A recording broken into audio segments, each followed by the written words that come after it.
Welcome to Phone Transformer. In this video, we're going to show you how to get gold bars in Candy Crush Saga using simple and easy steps. Now, let's get started.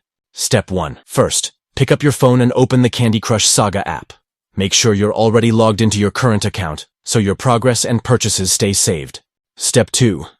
In the main game screen, look at the top of the screen.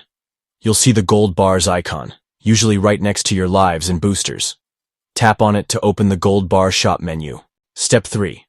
Once the shop opens, you'll see several gold bar bundles available. These are packages you can purchase directly. Choose the one that fits your needs and tap on it.